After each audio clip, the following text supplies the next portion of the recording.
अब है मगहिया भाई बहन के भुलेटन काका के राम राम।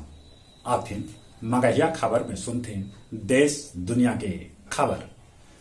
जस्टिस डीवाई चंद्रचूड़ होतन 50वां सुप्रीम कोर्ट के मुख्य न्यायाधीश। कांग्रेस अध्यक्ष पद ले संपन्न हो गए चुनाव। बिहार में पड़ल 98% वोट तो देश भर में 96%।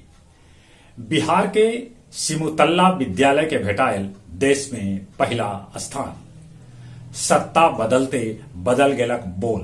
बिहार के वित्त मंत्री विजय कुमार चौधरी कहलका कि देश में चल रहा है इमरजेंसी से भी खराब दौर। नगर निकाय चुनाव के लेके हाई कोर्ट में दायर कल गए रिव्यू पिटीशन। बिहार के 7 गो जिला के भूजल में यूरेनियम के मात्रा बेसी पावल गए है। भाजपा दिलक आरक्षण बचाओ लेल सब जगह पर धरना।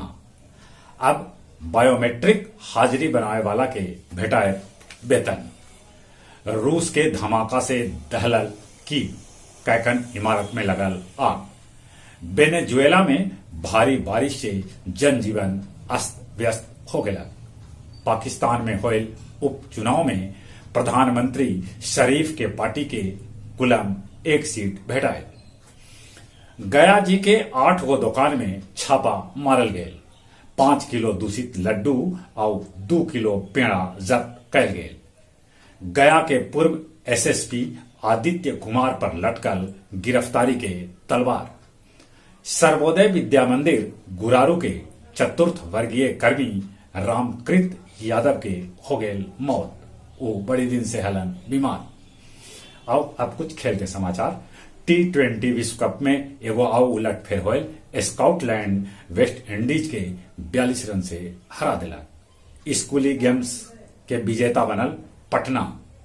गांगुली के जगह पर अब रोजन बिन्नी संभारतन भारतीय क्रिकेट कंट्रोल बोर्ड के अध्यक्ष पद। भारतीय टीम अंडर-70 महिला विश्व कप में ब्राजील भारत के 5-0 से हरा दिला। चले एक बार फिर से अपने सभी के भुलेटन काका के राम राम।